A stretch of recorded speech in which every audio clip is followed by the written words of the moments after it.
السلام علیکم ناظرین، آج ہم کچھ نئے سوال لے کے آپ کی خدمت میں حاضر ہوئے ہیں۔ آج ہم شاہ صاحب سے کچھ اور سوال پوچھیں گے۔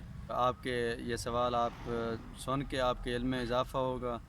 اور اب ہم شاہ صاحب سے آپ کو ملواتے ہیں اور کوئی سوال بھی پوچھتے ہیں۔ السلام علیکم شاہ صاحب۔ وعلیکم السلام ورحمۃ اللہ، کیا حال ہے؟ خیریت ہے؟ خوش ہو؟ ٹھیک ٹھاک، اللہ کا شکر ہے۔ تساں سناؤ، ٹھیک ہو؟ اللہ صحت دل اللہ احمد ٹھیک ہے؟ شکر ہے صلی اللہ۔ ٹھیک ہے، آپ سوال کریں جو سوال کرنا چاہتے ہیں، انشاءاللہ العزیز بعون اللہ جواب دیں گے۔ اچھا شاہ صاحب، آج کا ہمارا پہلا سوال یہ ہے کہ علم رمل کیا ہے؟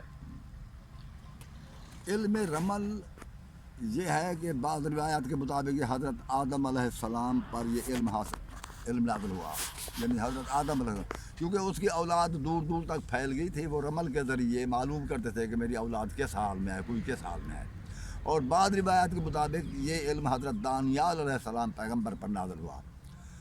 اور یہ رمل اس کو اس لیے کہتے ہیں، رمل کہتے ہیں ریت کو، چونکہ پہلے یہ ریت پر اس کا ذائچہ بنایا جاتا تھا، اس لیے اسے رمل کہا گیا۔ اور اس کا ذائچہ اس طرح بنایا جاتا ہے کہ زمین پر یا سلیٹ پر یا کاغذ پر بغیر سوچے سمجھے نقطے لگائے جاتے ہیں، ان نقطوں کو شمار کیا جاتا ہے۔ جو دو پر اگر پورے تقسیم ہو جائیں تو اس کو زوج کہتے ہیں، اس کے لیے ایک چھوٹی سی لکیر کھینچی جاتی ہے۔ اگر ایک نقطہ دو پر تقسیم کرنے سے بچ جائے تو اسے فرد کہتے ہیں، اس کے لیے ایک نقطہ لگایا جاتا ہے۔ اسی طرح 4 بار کرتے ہیں، یا گندم کے دانے گنتے ہیں، یا چھولے گنتے ہیں، یا کھجور کی گٹھلیاں، یہ چیزیں گنتے ہیں۔ گن کر ان کے جو اگر جفت میں ہوں یعنی 2 پر تقسیم ہوتے ہوں تو زوج بناتے ہیں، لکیر کھینچتے ہیں۔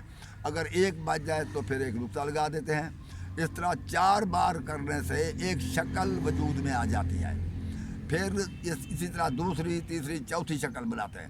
جب یہ 4 شکلیں بن جاتی ہیں پھر ان 4 شکلوں سے باقی 12 شکلیں بنائی جاتی ہیں، تو یہ 16 شکلیں کل ہوتی ہیں، اور 16 خانوں میں شکلیں آتی ہیں۔ ہر خانے میں ہر شکل کا اپنا نتیجہ ہوتا ہے، تو اس لیے یہ تقریباً 16 شکلیں 16 خانوں میں 256 سوالات کے جواب دے سکتا ہے۔ کچھ رمال نے اپنے طریقے بھی بنا لیے ہیں، کچھ اس سے مزید بھی سوال اخذ کر سکتے ہیں۔ یہ ہے علم رمل۔